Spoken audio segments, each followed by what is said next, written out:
Melanjutkan pembahasan sebelumnya di mana setelah pertempuran melawan iblis hantu berakhir, Xiaoyan pun berniat pergi ke area magma bawah tanah yang terletak tepat di bawah Menara Qi untuk melatih teknik do pedang yang baru saja dia pelajari.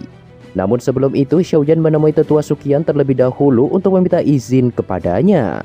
Tentu saja Tetua Suqian hanya bisa menghela nafas berat dan menuruti keinginan Xiaoyan. Untuk mengurangi kekhawatiran Tetua Suqian, Xiaoyan lantas mengatakan bahwa tempat ini tidak akan membahayakan dirinya. Bagaimanapun, Xiaoyan telah menetap di sana selama 2 tahun, bahkan memurnikan Fallen Heart Flame di area magma tersebut. Setelah permintaannya disetujui, Xiaoyan dan juga Tetua Suqian kemudian pergi menuju Menara Qi yang terletak di Akademi Dalam. Sesampainya di bagian dalam menara, Xiaoyan pun secara alami kembali teringat momen di mana dia pertama kali menginjakan kaki di menara tersebut. Namun pada saat ini hampir tidak ada murid yang lalu lalang seperti sebelumnya dikarenakan energi Fallen Heart Flame yang diisi Xiaoyan telah habis sepenuhnya. Sehingga Menara Qi ini tidak lagi efektif untuk meningkatkan pelatihan Doqi. Selang beberapa waktu, mereka berdua pun akhirnya sampai di lantai dasar Menara Qi yang sebelumnya digunakan untuk menyegel Fallen Heart Flame. Karena saat ini api tersebut sudah dikendalikan Xiaoyan, penjagaan di lantai ini pun tidak seketat sebelumnya. Di situ Xiaoyan pun sedikit tersenyum dan berkata bahwa dia pasti akan memenuhi janjinya untuk memulihkan menara pelatihan Qi Akademi Jianan seperti sedia kala. Setelah semua itu, Xiaoyan lalu membuka gerbang yang mengarah ke area magma bawah tanah secara perlahan. Dalam sekejap, aura panas yang membara pun mulai terasa dan menyebar ke segala arah. Bagi orang biasa, suhu ini sangatlah tinggi, bahkan dapat membakar mereka dalam sekejap. Namun hal ini tidak akan berlaku bagi Xiaoyan mengingat dia memiliki perlindungan dari api surgawi. Jadi api biasa semacam ini tentu tidak akan mampu melukainya. Tetua Suqian lantas menyuruh Xiaoyan agar tidak perlu tergesa-gesa dalam menjalani pelatihan tersebut.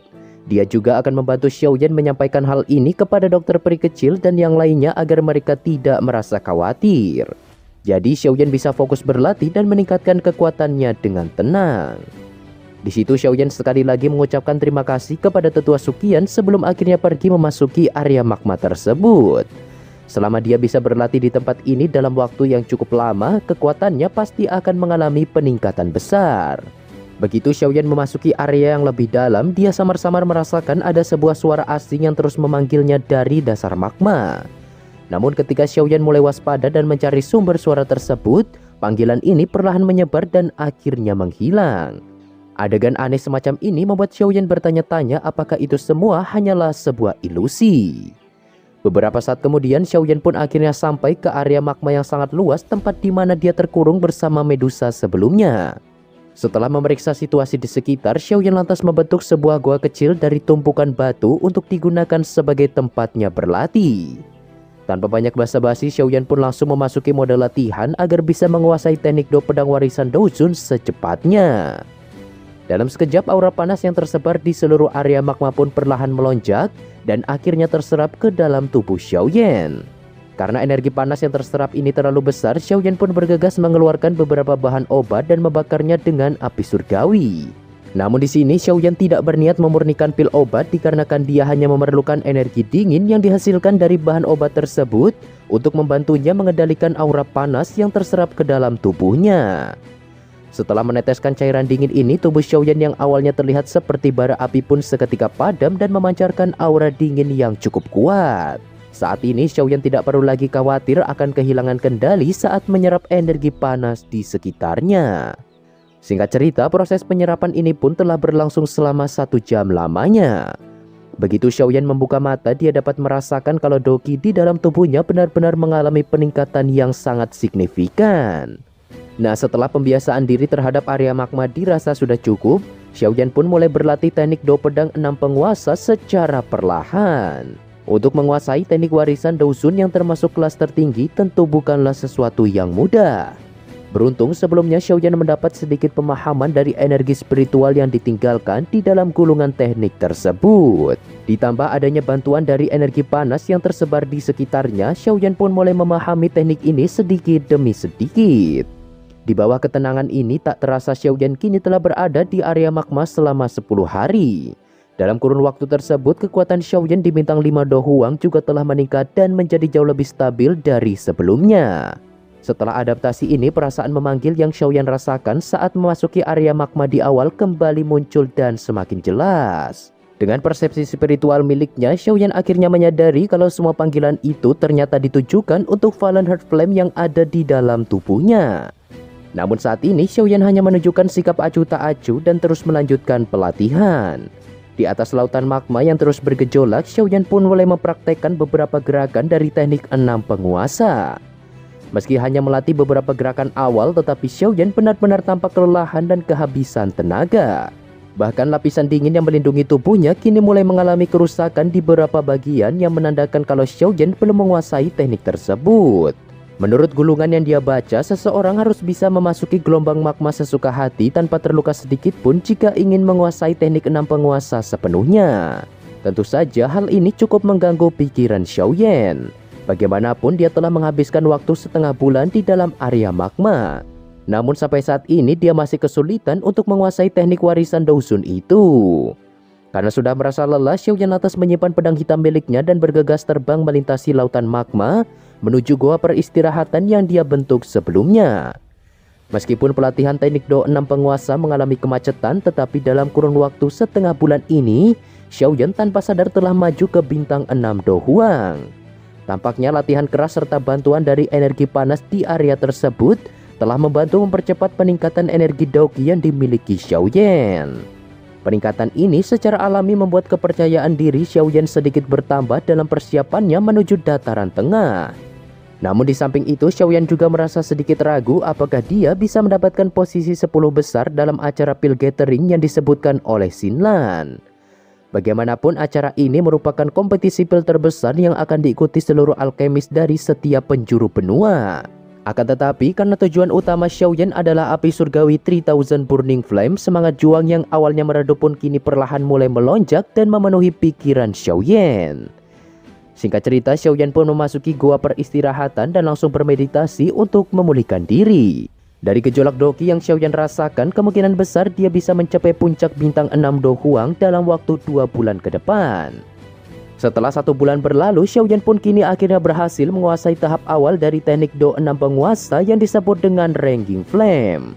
Serangan pembuka ini memiliki jangkauan lebih dari 400 kaki yang tampak seperti semburan api. Tepat ketika Xiaoyan menghentikan pelatihannya, panggilan misterius dari dasar magma kini menjadi lebih kuat hingga membuat Fallen Heart Flame kembali bereaksi. Kejadian ini sontak membuat Xiaoyan merasa tertarik dan berniat untuk mencari tahu sebenarnya benda apa yang tersembunyi di dasar magma tersebut. Tentu saja bagi ahli biasa, menyelami lautan magma bukanlah sesuatu yang bisa dilakukan bahkan oleh seorang elit Douzong sekalipun. Tetapi semua itu tidak berlaku bagi Xiaoyan yang memiliki perlindungan dari api surgawi. Dalam sekejap seluruh tubuh Xiaoyan pun terbungkus rapat oleh api hijau giok sebelum akhirnya terjun ke dalam lautan magma. Agar dapat melihat kondisi sekitar, Xiaoyan lalu menciptakan sebuah nyala api untuk memandu jalan ke depan. Meskipun Xiaoyan pernah terkurung di tempat ini selama 2 tahun, tetapi dia hanya tahu sedikit kondisi di bagian luar saja. Selain Fallen Heart Flame, Xiaoyan sama sekali tidak tahu hal apa yang tersembunyi di dalam sana. Bahkan Tetua Suqian sekalipun kemungkinan besar masih sangat asing dengan area bawah tanah ini. Bagaimanapun dia hanyalah seorang ahli biasa yang tidak memiliki perlindungan api surgawi seperti Xiaoyan. Jadi begitu melihat lautan magma yang tak berujung, Tetua Suqian pun memutuskan untuk tidak memeriksa tempat tersebut lebih jauh lagi. Tak terasa, Xiaoyan pun kini telah menyelam ke dalam magma lebih dari 20 menit. Setelah menjelajah begitu lama, Xiaoyan akhirnya sampai di sebuah area misterius dengan aura panas yang jauh lebih kuat dari lapisan sebelumnya. Di situ Xiaoyan sempat berpikir apakah panggilan yang menarik perhatian Fallen Heart Flame berasal dari tempat tersebut.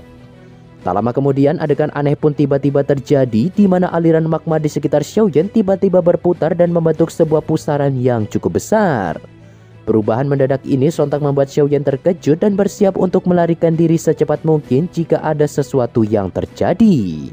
Namun begitu Xiaoyan menyapu pandangannya ke dalam pusaran magma, dia tidak menemukan ada seorang ahli kuat atau semacamnya, melainkan hanya ada sebuah kerangka tulang belulang dengan ukuran yang sangat besar.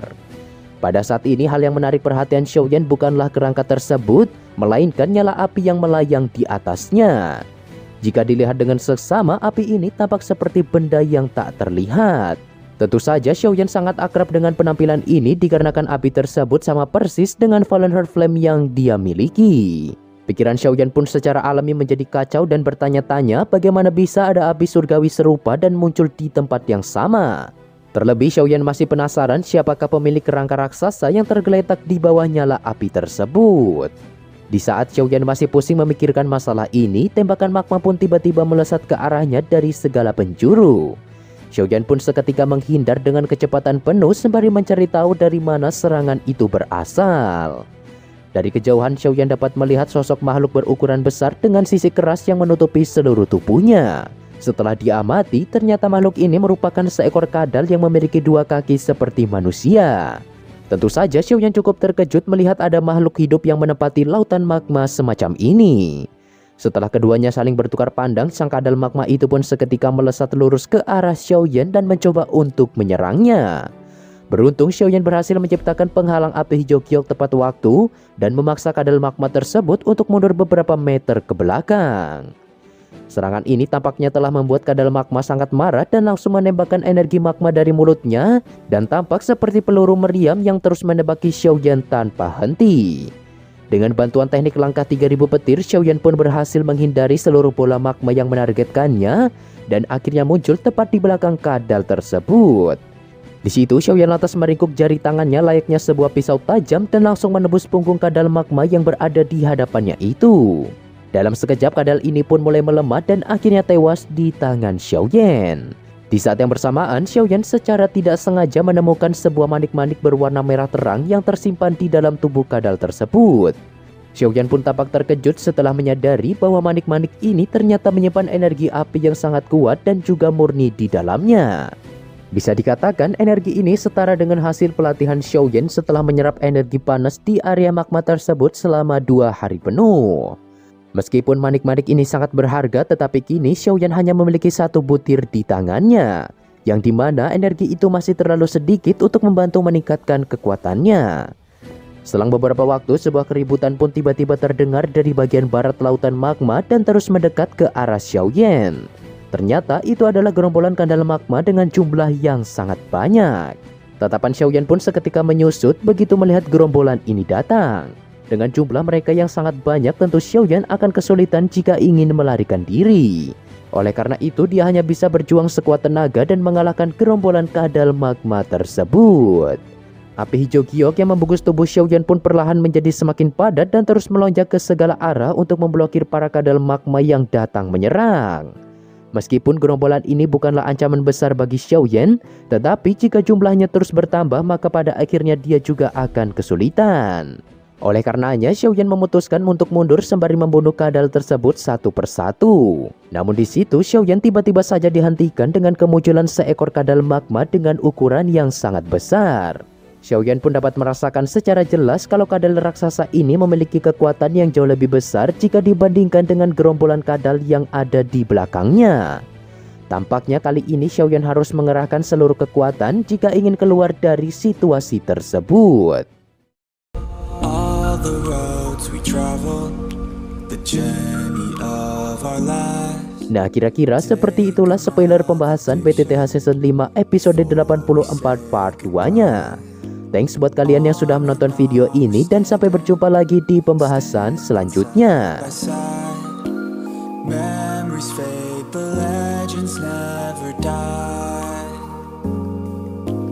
One last time, let's live for something. I can feel my blood, it's rushing. This ain't goodbye, we'll be back someday.